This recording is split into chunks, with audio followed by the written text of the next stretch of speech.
नमस्कार साथियों, NCERT classes में आपका स्वागत है। जैसा कि आप सभी को पता है कि एनसीईआरटी क्लासेज कक्षा 10 सामाजिक अध्ययन में हमारा तीसरा अध्याय जल संसाधन चल रहा था। जल संसाधन में हमने जल के प्रमुख संसाधनों के बारे में चर्चा की थी, जैसे कि कौन कौन से संसाधन हैं जल के और जल का महत्व क्या है और जल का हमारे जीवन में क्या यानी कि महत्व है, उसका क्या उपयोग है वगैरह, इस बारे में चर्चा कर ली थी। उसके बाद में हमने बांध के बारे में यानी कि चर्चा की थी और उसके बाद में अपनों ने क्या है नदी बहुउद्देशीय नदी घाटी परियोजनाओं की भी चर्चा कर ली थी। तो ये तो थे क्या है कि जो पाठ का सार जो अपनों ने पढ़ा था और अपने लास्ट में क्या है कि बहुउद्देशीय नदी घाटी परियोजनाओं के बारे में चर्चा की थी।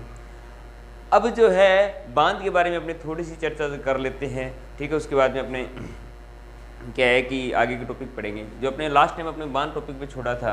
अब क्या होता है कि बहुउद्देशीय परियोजनाओं के लिए क्या बनाए जाते हैं, बांध बनाए जाते हैं। मैंने आपको पहले बताया था और पंडित जवाहरलाल नेहरू ने बांधों को भारत का यानी कि आधुनिक भारत के मंदिर भी कहा था। ये भी चीज़ अपने पढ़ चुके थे लास्ट क्लास के अंदर। तो अभी अपने चल रहे हैं बांध के बारे में थोड़ी सी चर्चा फिर दोबारा करेंगे। अब देखिए जो बांध है, बांध बनाने से क्या है कि बहुत सी योजनाओं को लाभ मिलता है। यही कह सकते हो कि कुछ जो है बहुउद्देशीय परियोजनाएं होती हैं उनसे हमें लाभ होता है। बांध बनाने के बहुत से लाभ होते हैं, ये अपने पिछली कक्षा में पढ़ चुके हैं।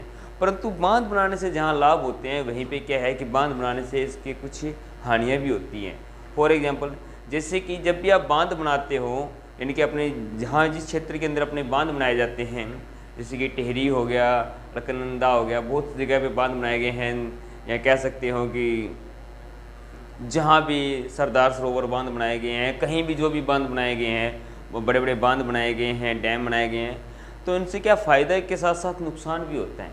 नुकसान क्या होता है ये मैंने आपको पिछली वीडियो में बता दिया था, फिर भी मैं आपको दोबारा बता देता हूँ कि जैसे ही आप बांध बनाते हो तो वहाँ पर क्या है कि कई बार क्या है कि बांध बनाने के कारण जो आसपास का जो क्षेत्र होता है, आसपास के क्षेत्र को आपको खाली करवाना पड़ता है।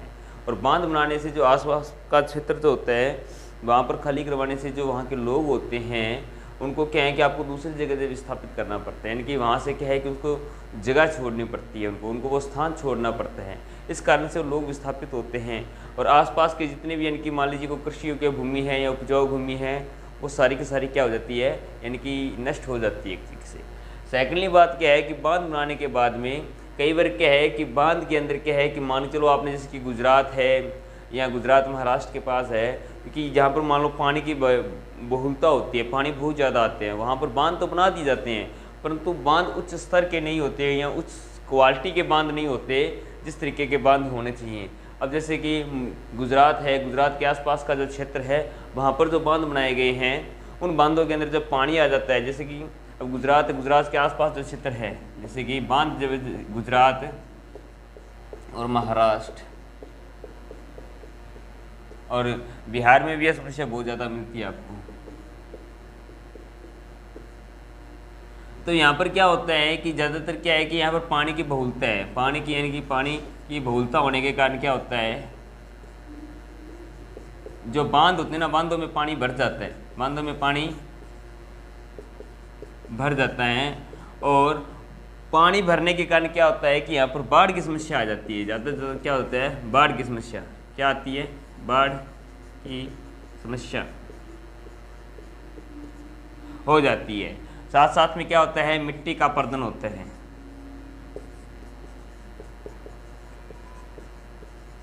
देखो बाढ़ की तो समस्या आती है, पानी का बहाव ज़्यादा आएगा तो वो क्या है अपने साथ यानी कि बाढ़ लेके आएगा, पानी लेके, यानी कि पानी का बहाव आने के कारण क्या है कि वहाँ पर जो लोग होते हैं लोगों को समस्याओं का सामना करना पड़ता है।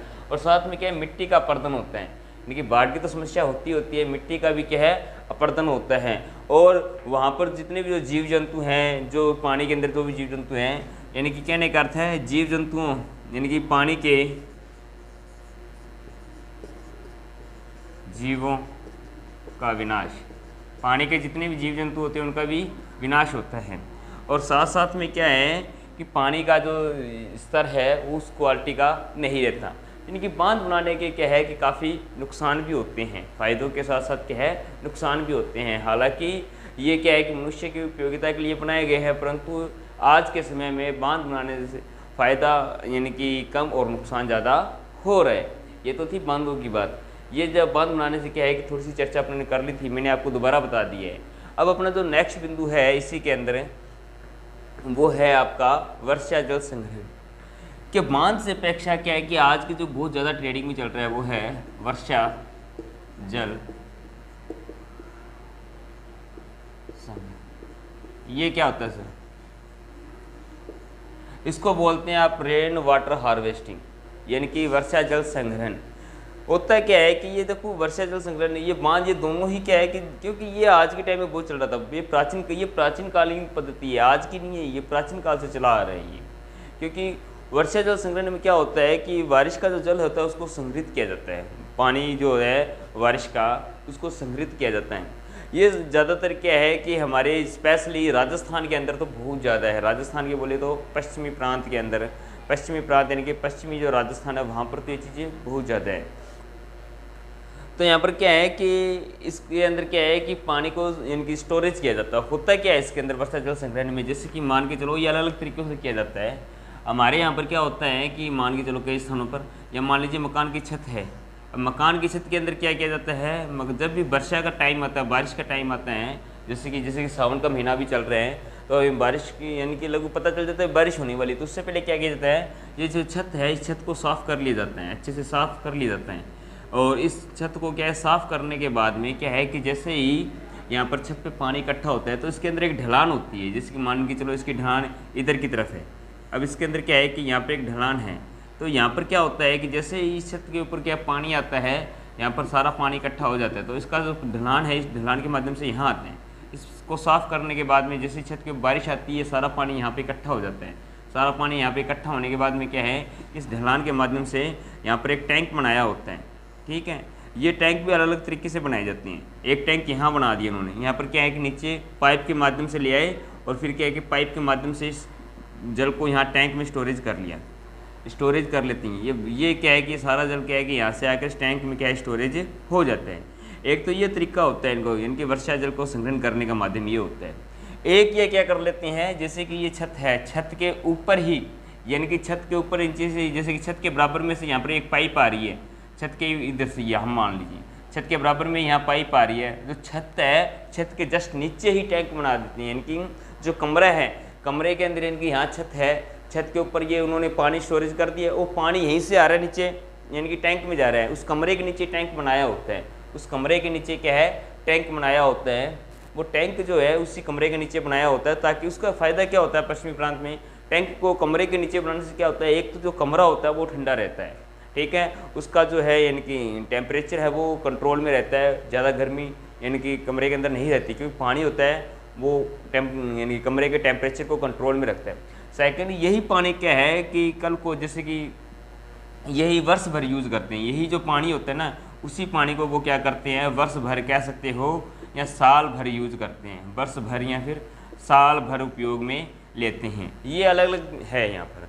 इसको क्या है कि यहाँ पर राजस्थान के अंदर इसको क्या है खड़ीन, टांका, खड़ीन टांका कई नामों से भी जाना जाता है। खड़ीन हो गया, टांका हो गया, इनको कई नामों से जाना जाता है।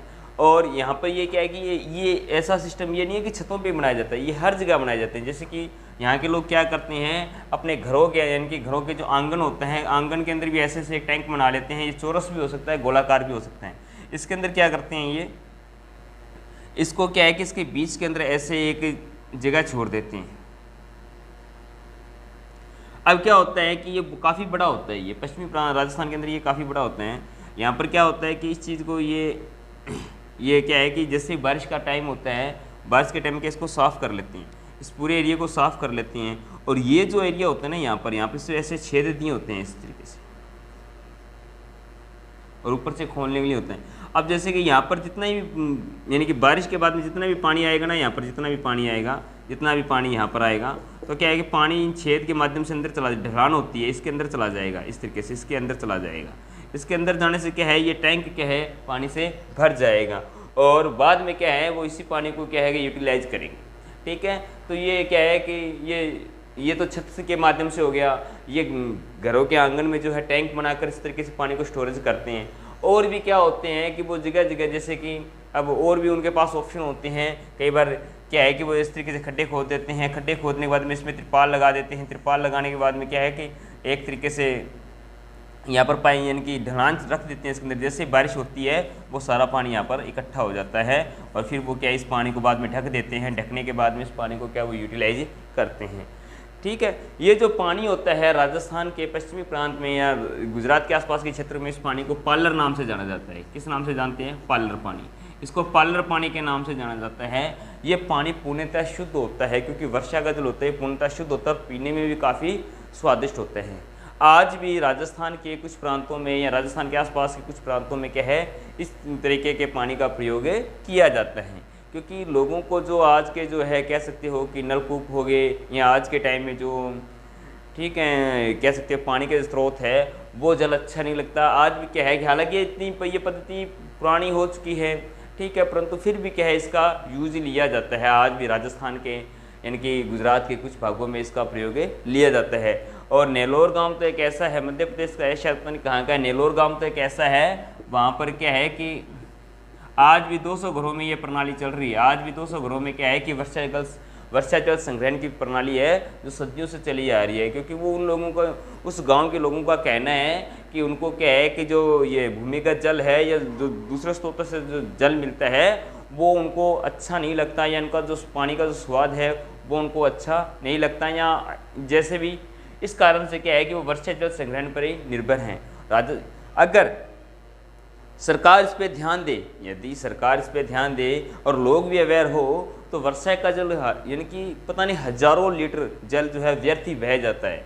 क्यों? अपने क्या है कि ना ही तो अपने रूफटॉप प्रणाली यानी कि वर्षा जल संग्रहण को यानी कि छत प्रणाली का प्रयोग करते हैं, ना ही कोई और तरीकों को, ना ही अपने खड़ीन हो गया, टांका हो गया, इन चीज़ों का यूज नहीं करते हैं। इनको जोहड़ भी बोला जाता है, कई जगह पर इनको जोहड़ भी बोला जाता है। ये जो चीज़ मैंने बताई थी ना, इसको जोहड़ बोलते हैं, इसको जोहड़ बोला जाता है। ये जो चीज़ खड़ीन, टांका, जोहड़, इन चीज़ों का प्रयोग क्या है आज की जो नई पीढ़ी है, युवा पीढ़ी है, वो धीरे धीरे भूलती जा रही है। यदि हम इन चीज़ों का अच्छे से प्रयोग करेंगे यानी कि चाहे तो खड़ीन है, जोहड़ है या टांका है, या ये मान सकते हो आप वर्षा जल संग्रहण को हम अच्छे से यूटिलाइज करेंगे तो भविष्य में क्या है कि जो जल की जो कमी है उसको पूरा किया जा सकता है। क्योंकि आपको भी पता है और मुझे भी पता है कि वर्षा का बहुत सा जल यूं ही व्यर्थ ही बह जाता है और अपने जाने अनजाने में उस पर ध्यान नहीं दे पाते हैं। इस कारण से क्या है कि हमें वर्षा जल संग्रहण को यानी कि ध्यान देना चाहिए। इस बिंदु को क्या है कि मुख्य तौर पे क्या है कि उठाना चाहिए और क्या है कि लोगों को इसके बारे में अवेयर करना चाहिए कि वर्षा जल संग्रहण क्या है, इसका अपने उपयोग किस तरीके से ले सकते हैं। और फिर एक और सबसे इम्पोर्टेंट बात है, वो चीज़ है ड्रिप पद्धति।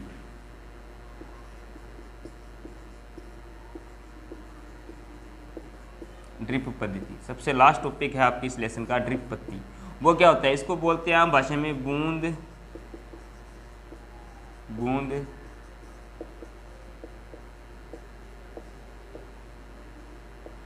ड्रिपिंग सिस्टम भी बोलते हैं इसको, ड्रिप पद्धति। इसमें क्या होता है, इसके अंदर क्या होता है कि ड्रिप पद्धति के अंदर कि बूंद बूंद सिंचाई पद्धति, यानी कि जो जितना भी जल है उसकी प्रत्येक बूंद का अच्छे से प्रयोग करना ही ड्रिपिंग सिस्टम कहलाता है। फॉर एग्जाम्पल आपने देखा होगा कि कई बार जब सिंचाई करते हैं, पानी खेतों में पानी लगाया जाता है या सिंचाई के लिए क्या है कि लोग खालों को खोलते हैं, नहरों को यूज किया जाता है, नहरी पानी को लगाया जाता है या खालों को खोला जाता है, तो वो क्या होते हैं कि बार बार नाके यानी कि वो बट लगाई होती है, उस बट को क्या है कि खोल देते हैं, वो पानी चला जाता है। जैसे कि फॉर एग्जांपल कि यहाँ पर क्या होता है कि मान के चलो वो खेत है, अब यहाँ से जैसे कि ये खाला लगाया हुआ है, ये खाला है और यहाँ पर ये खेत है, ये इस तरीके से खेत है, ये बट्टे हैं। अब क्या है कि ये खाला है तो मान के चलो वो क्या करते हैं, पहले इसमें खोल देंगे, इसमें पानी फुल होने के बाद में क्या है इसको यहाँ से बंद कर देंगे और फिर क्या इसमें खोल देंगे, जैसे कि इसमें खोल देंगे, इसमें पानी चला जाएगा, फिर इसमें पूरा होने के बाद में क्या है वो इसको बंद कर देंगे यहाँ से और फिर इसमें खोल देंगे। इस तरीके से ये पानी का खाला चल रहा है, इसके अंदर पहले इसमें पानी रह जाएगा, जब इसका फुल हो गया तो फिर इसका खोल देंगे, इस खेत में खोल देंगे, फिर इस खेत में खोल देंगे। तो इस तरीके से क्या होता है कि पानी यानी कि अनावश्यक रूप से क्या है कि खेतों में पानी व्यर्थ ही बह जाता है और बेवजह पानी यानी कि कह सकते हो बिखरता रहता है। तो इसका क्या काफ़ी पानी का यानी कि काफ़ी नुकसान होता है, क्योंकि इतना पानी की आवश्यकता नहीं होती, उससे ज़्यादा पानी क्या है कि खेतों में चला जाता है और उससे क्या है कई बार क्या है खेतों में नमी भी बन जाती है, फसलों को नुकसान भी होता है जाने अनजाने में। परंतु क्या है कि जो लोग इस तरफ ध्यान नहीं देते, ये पानी व्यर्थ ही चला जाता है। बहुत सा पानी क्या है ज़मीन में चला जाता है, ज़मीन में रिश्ता रहता है और हमें को पता भी नहीं चलता, क्योंकि जितना पानी फसल को चाहिए होता है उससे काफ़ी ज़्यादा मात्रा में पानी क्या है खेतों में चला जाता है, या खालों के माध्यम से, नहरों के माध्यम से, या सिंचाई के माध्यम से, जैसे भी। परंतु ड्रिपिंग सिस्टम में क्या है कि ऐसा सिस्टम नहीं होता। ड्रिपिंग सिस्टम में क्या होता है कि फुहारा पत्ती होती हैं, इसके अंदर ये खाली ना होकर वहाँ पर क्या है पाइपें बिछाई जाती है। क्या पाइपें होती है? पाइपें बताऊँ तो आपको,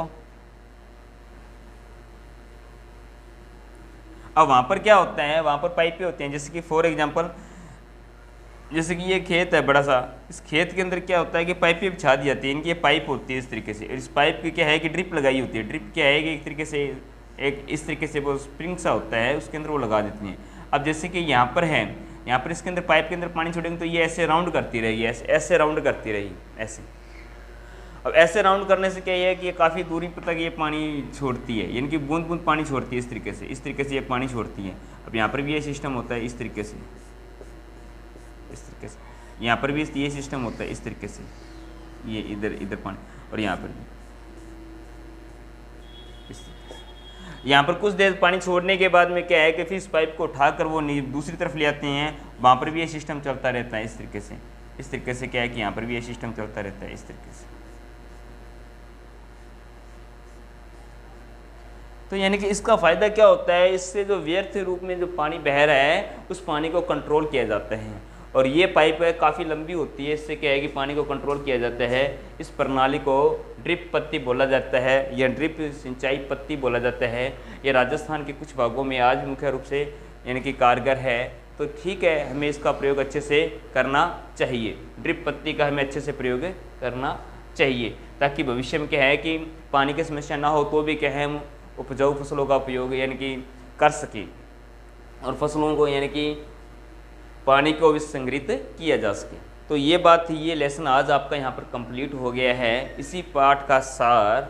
और आपको इस पाठ के जो है प्रश्न उत्तर, उनका जो लिंक है आपको डिस्क्रिप्शन में मिल जाएगा। मैं आशा करता हूँ या कह सकते हैं कि उम्मीद कर सकता हूँ कि आपको अच्छे से लेसन समझ में आ गया होगा। तो मिलते हैं नेक्स्ट वीडियो में। जय हिंद, जय भारत।